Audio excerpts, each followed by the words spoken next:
Donald Trump کا ایران پر حملے منسوخ کرنے کا اعلان۔ دعویٰ کیا کہ ایران کی اعلیٰ قیادت سے بات چیت ہوئی۔ پاکستان سمیت تمام فریقوں نے معاہدے کے حتمی نکات کی منظوری دی۔ معاہدے پر دستخط، وقت اور جگہ کا اعلان جلد کیا جائے گا۔ حتمی معاہدے تک ایران کی ناکہ بندی جاری رہے گی۔ ڈونلڈ ٹرمپ نے اس سے پہلے جزیرہ خارق پر قبضے کا اعلان کیا تھا۔ ایران نے خارق پر حملے کا تباہ کن جواب دینے جیب پر بوجھ بڑھے گا یا ریلیف ملے گا؟ تنخواہیں کتنی بڑھیں گی؟ کون سے ٹیکس لگیں گے؟ وزیر خزانہ محمد اورنگزیب آج مالی سال کا بجٹ پیش کریں گے۔ بجٹ کا حجم 17,500 ارب روپے کے لگ بھگ رہنے کا امکان۔ سود کی ادائیگیوں کے لیے 7,800 ارب روپے مختص۔ دفاعی بجٹ 2,900 ارب سے 3,000 ارب روپے کے درمیان ہو سکتا ہے۔ وفاقی ترقیاتی بجٹ کی مد میں 1,000 ارب روپے مختص کرنے کی تجویز۔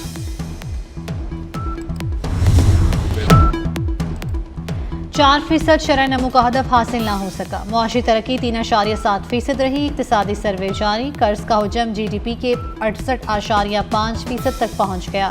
مہنگائی کو اوسطاً شرح 6.7% رہی۔ وزیر خزانہ محمد اورنگزیب کا برآمدات میں کمی کا اعتراف۔ کہا مشرق وسطیٰ کی صورتحال نے متاثر کیا۔ اہم فصلوں کی گروتھ کم رہی۔ چاول اور چینی کی برآمدات میں 1.5 ارب ڈالر کی کمی ہوئی۔ زرعی ترقی 4.5% ہدف کے مقابلے میں 2.89% رہی۔ بڑے صنعتوں میں ترقی کی شرح 6.1% رہی۔ 16 مینوفیکچرنگ شعبوں میں بہتری آئی۔ فی کس آمدنی بڑھ کر $1,901 ہو گئی۔ وزیر خزانہ محمد اورنگزیب کی بریفنگ۔ کہا معیشت کا حجم 408 ارب ڈالر سے بڑھ کر 452 ارب ڈالر ہو گیا۔ زر مبادلہ ذخائر میں سالانہ 49% کا اضافہ ہوا۔ شرح خواندگی 63% ہو گئی۔ آئی ٹی برآمدات 4 ارب 50 کروڑ ڈالر تک پہنچنے کا امکان۔ برآمدات پر مبنی معیشت نہیں بن سکی۔ وفاقی وزیر منصوبہ بندی احسن اقبال کا بھی اعتراف۔ بولے جو حکومت ڈیلیور کرے اسے ٹرم ملنی چاہیے۔ معاشی استحکام کے لیے سیاسی استحکام ضروری ہے۔ برآمدات میں کمی لانا ہماری ترجیح ہے۔ ماضی سے سیکھتے ہوئے معیشت کو پائیدار بنیاد پر استوار کرنا چاہیے۔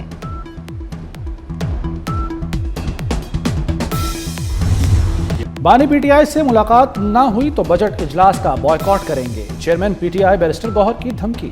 کہا عدالتی احکامات کے باوجود 34 ہفتوں سے ملاقات نہیں کرائی گئی۔ اسپیکر قومی اسمبلی اس سے متعلق رولنگ جاری کریں۔ اسپیکر قومی اسمبلی نے کہا کہ اگر بانی اس ایوان کے رکن ہوتے تو پروڈکشن آرڈر جاری کرتے۔ بانی سے ملاقات نہ کرانے پر تحریک انصاف کے ارکان کا واک آؤٹ۔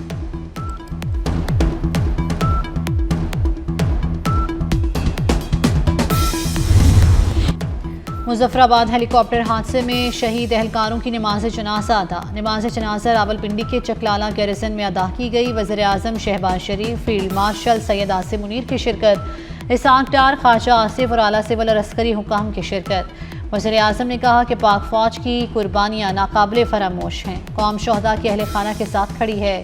شہداء کو مکمل فوجی اعزاز کے ساتھ ان کے آبائی علاقوں میں سپرد خاک کیا جائے گا۔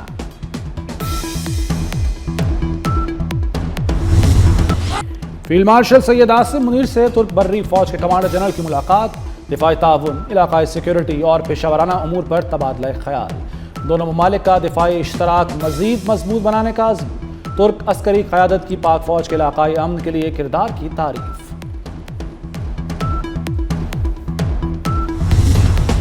چین میں تیار ہونے والی پہلی ہنگور کلاس آبدوز P N S M Hangor Karachi پہنچ گئی۔ آبدوز بحری قوت، دفاعی خود اعتمادی، جدید عسکری صلاحیتوں کی حامل۔ نیول چیف ایڈمرل نوید اشرف کا کہنا تھا کہ یہ آبدوزیں اہم سمندری تجارتی گزرگاہوں کی سلامتی یقینی بنانے میں کردار ادا کریں گی۔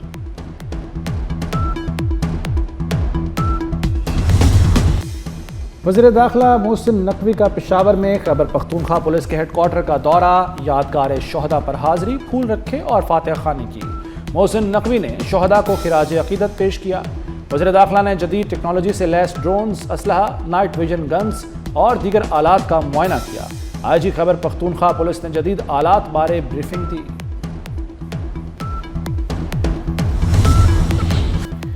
فریقین سفارتی کوششوں کی طرف واپس آئیں۔ سعودی عرب کا پاکستان کی میزبانی میں مذاکرات کی بحالی کا مطالبہ۔ سعودی عرب کی اردن، کویت اور بحرین پر ایرانی حملوں کی بھی مذمت۔ برادر ممالک کی خود مختاری پر حملے کیے گئے، اس سے علاقائی کشیدگی میں اضافہ ہوگا۔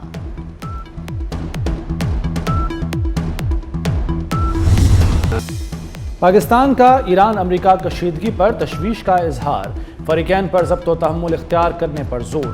ترجمان دفتر خارجہ کا کہنا ہے کہ پاکستان مسائل کے پرامن حل کا خواہاں ہے، پاکستان مختلف فریقین کے ساتھ رابطے میں ہے۔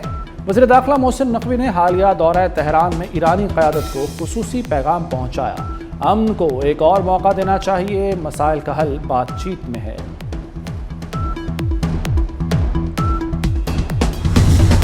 امریکی حملوں کے بعد ایران نے ابنائے ہرمز بند کر دی، آبی گزرگاہ سے تمام جہازوں کی آمد و رفت معطل، تیل بردار اور تجارتی جہاز بھی شامل۔ ایرانی پابندی کی خلاف ورزی پر ہرمز میں 2 جہازوں کو نشانہ بنایا گیا۔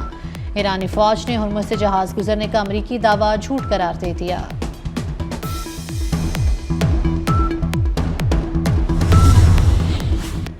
ٹرمپ نے ڈیل میں تاخیر پر مایوس ہو کر ایران پر حملہ کیا۔ امریکی میڈیا کے مطابق اپاچی ہیلی کاپٹر تباہ ہوا، لیکن پس منظر میں ٹرمپ کی مایوسی بڑھ رہی تھی۔ ایران نے 2 ہفتے گزرنے کے باوجود امریکی تجاویز کا جواب نہیں دیا تھا۔ ایران پر حملے امریکہ کے اثر بڑھانے کے لیے کیے گئے۔ ابنائے ہرمز کی بندش اور خطے میں کشیدگی، خام تیل کی قیمتوں میں نمایاں اضافہ ہو گیا۔ برنٹ کروڈ آئل 2.47% بڑھ کر $95.40 فی بیرل تک پہنچ گیا۔ امریکی خام تیل کی قیمت میں بھی 2.89% اضافہ ریکارڈ، امریکی خام تیل $92.63 فی بیرل پر پہنچ گیا۔ آزاد کشمیر حکومت نے احتجاجی مقدمات پر رعایتیں واپس لے لیں، 177 مقدمات دوبارہ کھولنے کا فیصلہ۔ حکومت کے مطابق 4 اکتوبر 2025 کے معاہدے پر عمل درآمد کیا جائے گا، تمام معاملات عمل درآمد کمیٹی کے ذریعے حل ہوں گے۔ گلگت بلتستان میں بڑا بریک تھرو، پیپلز پارٹی اور نون لیگ کے وفود کے درمیان گلگت میں ملاقات، حکومت سازی کے لیے ممکنہ فارمولوں، سیاسی تعاون اور دیگر امور پر تفصیلی تبادلہ خیال، حکومت سازی سے متعلق تجاویز مرکزی قیادت کے سامنے رکھنے کا فیصلہ۔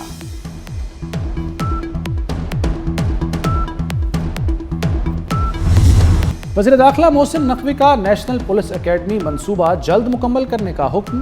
محسن نقوی کا پولیس اکیڈمی کا دورہ، زیر تعمیر ہاسٹل کا معائنہ اور تیار شدہ ماڈل روم کا جائزہ لیا، ضروری تبدیلیوں کی ہدایت بھی کی۔ محسن نقوی نے زیر تربیت ASP سے ملاقات کی، کہا ایلیٹ ٹریننگ کے پہلے بیچ کا جلد آغاز ہوگا۔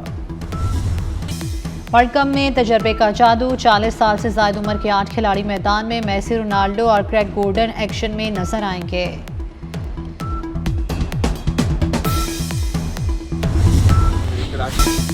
بلاول بھٹو زرداری کا کراچی والوں کے لیے ویڈیو پیغام، کہا فٹ بال ورلڈ کپ کے لیے لیاری کے انٹرنیشنل اسٹیڈیم تشریف لائیں، شہری بڑی اسکرین پر تمام میچز انجوائے کریں۔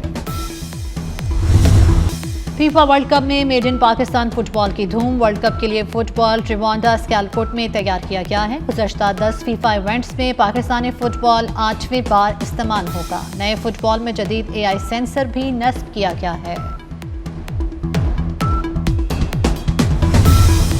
ڈائمنڈ جوبلی انٹرنیشنل فٹ بال ٹورنامنٹ میں پاکستان کی شاندار کامیابی، فائنل میں افغانستان کو شکست دے کر ٹائٹل اپنے نام کر لیا۔ وزیراعظم شہباز شریف اور چیئرمین PCB محسن نقوی نے قومی ٹیم کو مبارکباد دی۔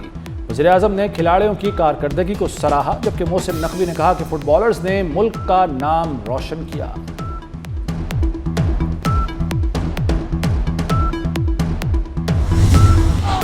ویمنز T20 ورلڈ کپ آج سے انگلینڈ میں شروع ہوگا۔ 12 ٹیمیں 33 میچز میں ٹائٹل کے لیے میدان میں اتریں گی۔ افتتاحی میچ انگلینڈ اور سری لنکا کے درمیان کھیلا جائے گا۔